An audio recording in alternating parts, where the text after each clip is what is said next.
नवरात्रि का जादुई त्योहार, मजेदार और साहस की कहानी। एक बार की बात है, एक रंग बिरंगी और मजेदार दुनिया में, जहां आसमान में टिमटिमाते सितारे चमकते थे, कुछ अद्भुत देवियां रहती थीं जो सबको खुशी और ताकत से भर देती थीं। वहां लोग हमेशा खुशियों से झूमते गाते और प्यार से रहते थे। चारों ओर हंसी मजाक और नाचने गाने का माहौल था और लोग हर दिन खुशी से भरा जीवन जीते थे।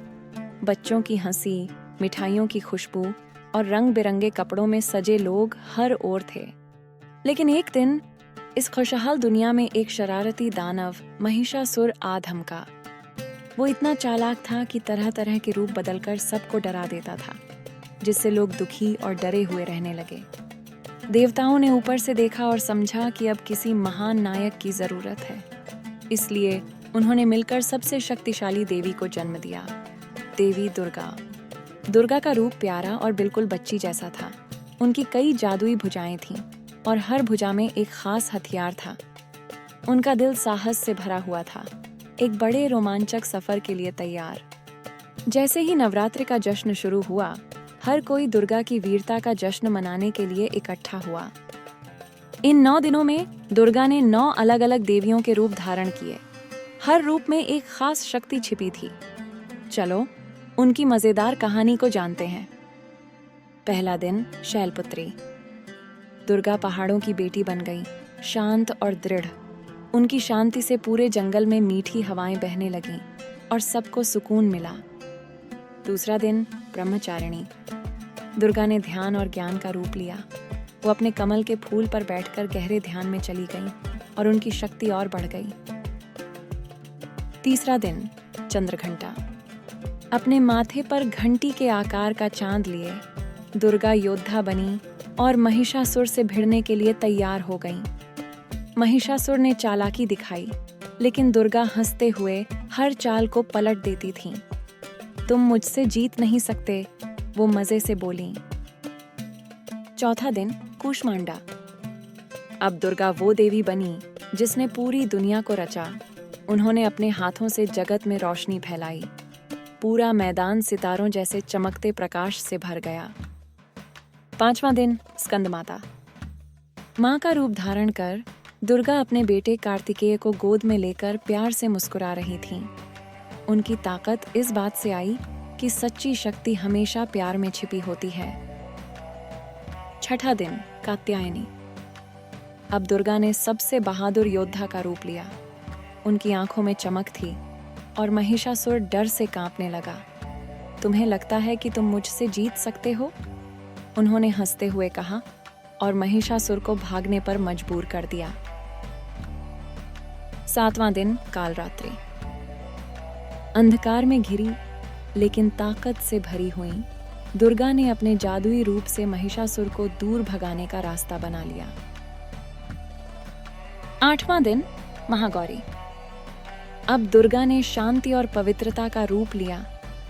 उनकी प्यारी मुस्कान ने सबके दिलों में शांति भर दी, जैसे कोमल फूलों की महक हवा में घुल जाती है। नौवां दिन, सिद्धिदात्री। आखिरी दिन, देवी दुर्गा का रूप और भी खास था। वो सिद्धिदात्री बनकर खड़ी थीं, सफलता और सिद्धियों की देवी, जो हमेशा मुस्कुराते हुए सबकी मुश्किलें हल कर देती थीं। दुर्गा पूरी तरह से तैयार थीं अपने आखिरी मुकाबले के लिए, महिषासुर का सामना करने के लिए। वो हरी हरी घास पर आत्मविश्वास से भरी खड़ी थीं और उनका चेहरा चमक रहा था, जैसे वो किसी मजेदार खेल का इंतजार कर रही हों। महिषासुर तमतमाता हुआ दुर्गा की ओर तेजी से दौड़ा, लेकिन सिद्धिदात्री ने शरारती अंदाज में अपनी मुस्कान और भी बड़ी कर ली। वह एक कदम पीछे हटकर बोली, इतनी जल्दी क्या है? फिर अचानक उन्होंने उसे झटके से उठाकर हवा में घुमाया, जैसे कोई खिलौना हो। महिषासुर चौंक गया और हवा में लहराने लगा। उसका चेहरा हक्का बक्का था। दुर्गा ने फिर मजे से उसका पैर पकड़ा और उसे ऊपर नीचे हवा में झुलाने लगी, जैसे वो खेल का हिस्सा हो। उसकी आंखों में हैरानी थी और दुर्गा हंसते हंसते उसे और तेजी से घुमाने लगी। फिर एक जोरदार हंसी के साथ दुर्गा ने महिषासुर को ऊंचा उछाल दिया और वो सीधा आसमान में बादलों के बीच जा पहुंचा। महिषासुर हवा में तैरता हुआ दूर चला गया। नीचे देखने पर उसे धरती बहुत दूर लग रही थी और वो सोच ही रहा था कि अब क्या होगा। तभी दुर्गा ने खिलखिलाते हुए कहा, अब कहाँ भागोगे?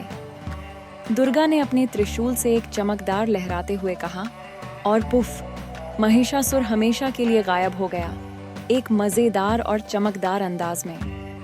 महिषासुर के बादलों के बीच गायब होते ही चारों ओर खुशियों की गूंज फैल गई। लोग इकट्ठा होकर नाचने लगे, उनके चेहरे पर मुस्कान चमकने लगी।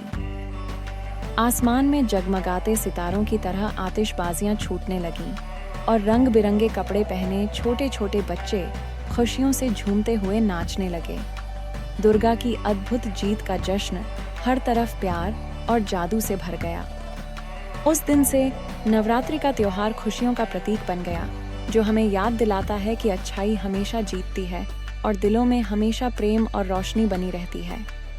अगर आपको ये कहानी पसंद आई हो तो कृपया इसे लाइक, शेयर और सब्सक्राइब करें। देखने के लिए धन्यवाद।